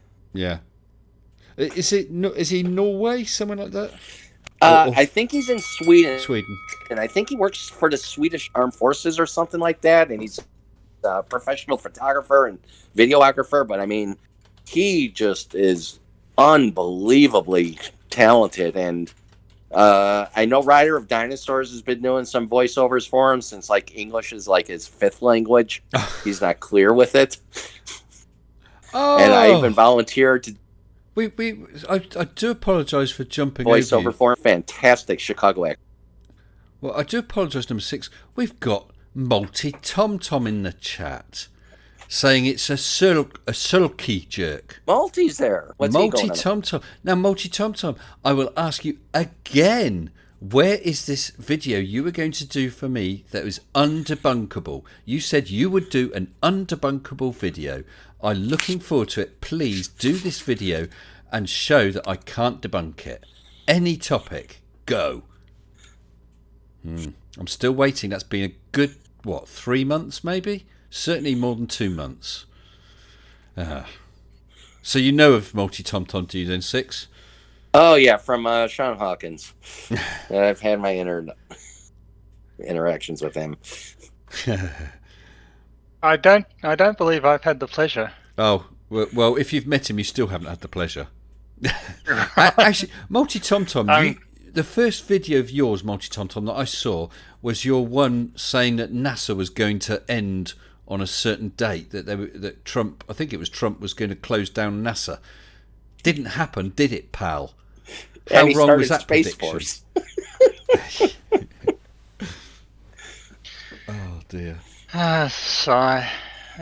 Yeah. Yeah. There's not much else you can say to Tom Tom. This is the thing that gets me about Trump is that a lot of people vote for him because they think he's clever, which just goes to show how, when you talk about the bottom of the barrel, are you sure this barrel has a bottom? Yeah. Like I said, we don't use clever enough in the States. If people say they use it wrong here. Right. Six. I don't know. Don't even get me started. Six. I was going to say I don't know when you joined the stream, but I don't do politics on the channel.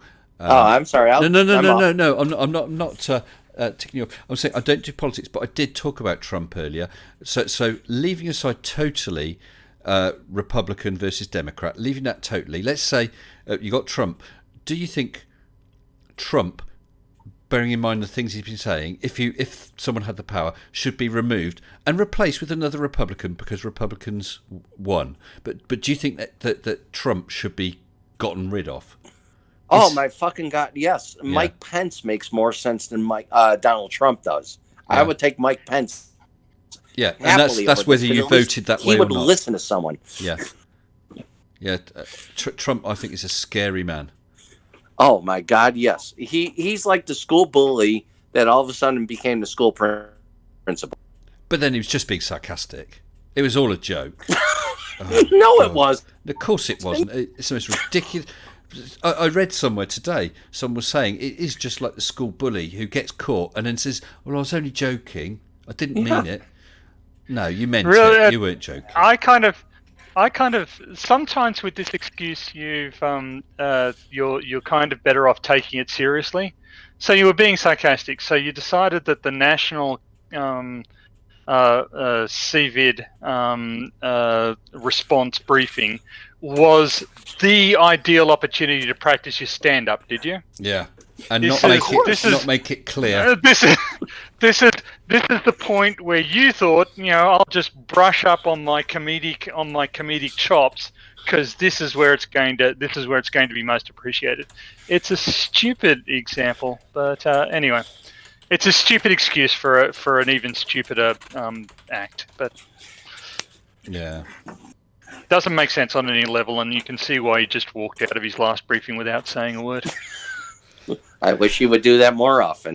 Well, today I actually, because the story all blew up here yesterday. Today, I thought, do you know what? I'm going to see, and again, I'm not picking left or right, but I'm going to see what Fox News had to what sort of spin Fox News put on it. And do you know what spin they put on it? They didn't mention it at all. It was not on their website. I got a Facebook friend that posted a Breitbart article about that it was taken out of context. Yes. Right. Okay. Yeah. Oh, speaking of this, did you guys see modern day debates with JM Truth and T Jump about alternative medicine? No. Oh my God! JM stuck his head up again, has he? Watch. JM Truth was in charge of a trauma team. Oh, was he? Was that after or before his sniper training? Yeah. During, because I've asked veterans before, if JM Truth came up to you and you had a sucking chest wound, would you want him in his medical bag or 1 round in your 9mm? Everyone chose 1 round in their 9mm. No, you got to watch this. He somehow now has this attitude that it's arrogance now he has. He used to be almost likable. Who, JM? But since he's been with Nathan Thompson, he has this arrogance about him. You have got to watch this Modern Day Debate. Six, whose channel was this on? Modern Day Debate. Let's see if I can just find it, because I'll pop the link. Modern Day Debate. Alternative medicine versus Big Pharma. JM Truth versus T-Jump. Okay. Yeah. You have got to watch this. Someone's got to throw it up there to debunk it. I mean, it should be my job, but I'm throwing you a bone here. I'm dropping a... Oh no, forget that link. Right. There's the link in the chat there. The second one. Ignore the first one. Oh my God. If you know anything about JM, this is JM Truth to the... Oh, man. I shall look forward to that one. I'm going to add that to my list. Oh, you will enjoy that. Well, thank you for the tip. It's now added to my list. Listen, guys, I think at this point... It's late for all of you. It is. It has been great. I'll tell you, every single stream I have done, I have thoroughly enjoyed. I really have. And I have once again tonight. And you know what, Mr. Sensible? Watching you smoke a cigarette really makes me miss smoking, but I could get my enjoyment through you. Please don't. I hear that Zippo crack open, and it's like, oh my God, that feels so good. I can do that just to... Oh, there it is. But oh my God, I messed my... Yeah. I've had chats before with people on here. Yeah, we won't go into that tonight. Okay, listen. Okay. What do you smoke? Roll-ups. Okay. So I roll my own. I don't know what you'd call that in the States. I did a Marlboro Light, so I'm just a normal Marlboro Light. Okay. All right, listen, Six, I'm sorry you didn't get on a little earlier. Please keep an eye out, because you'll always be welcome. Okay? Try and get you on with more of a stream sometime, okay? Hey, you take care. Thank you for joining us. And Tony, and everyone in the chat, I'm watching, 78 people? Yep. Have a good night. Thanks, Six. You take care. And Tony, good night. To you too. Thank you very much for joining me. That's been an interesting chat, pal. Yeah, no problem. Thank you very much for having me on. You just seemed lonely up here. Well, listen, the next time you pop back to Newcastle, make sure you say hi to my daughter, okay? I'm sure you'll bump into her. I'm sure. It's inevitable. That's the way probability works. Hey, I'll tell you what. A guy I used to work with, we used to share a lift to work, and he was saying, because this was around the time that I was going to go to Arizona, and I'd hoped to go to the Grand Canyon, which I did. He said, a few years back I went to the Grand Canyon. He said, and I stood there admiring it. I thought, this is brilliant. I turned around and I was face to face with my next door neighbour, who I didn't even know was going on a holiday. What's the chances of that? So the weird can happen. That's right. Yeah. All right, listen, thank you, Tony. You take care, okay, pal? I'll catch you again sometime. Yeah. Cheers. You too. Take care. Thank you very much. You're welcome. Bye-bye. So, once again, a wonderful stream, guys. Really, really enjoyed it. You've been amazing as ever. Enjoyed all the comments. I am reading them as they come up, even though I can't respond to all of them. And every now and then I will dip in. Thank you to all my patrons who have been supporting me so magnificently. I don't know a better word to put it. And tonight, thank you very, very much for those of you who extremely kindly gave super chats. I appreciate those too. Excuse me. As I said, I'm off these next 2 weeks, so I hope to get some videos in the bag, because this past week, because of the way my shifts were, it's been pretty dreadful to do anything. I wouldn't have had a vid for tonight, so I was quite glad to be able to dash home and do this stream, even though it's a late one. I look forward to seeing you all again soon. Stay safe, look after yourself, and stay sensible. And let's get out of here, if I can do this transition. Good night.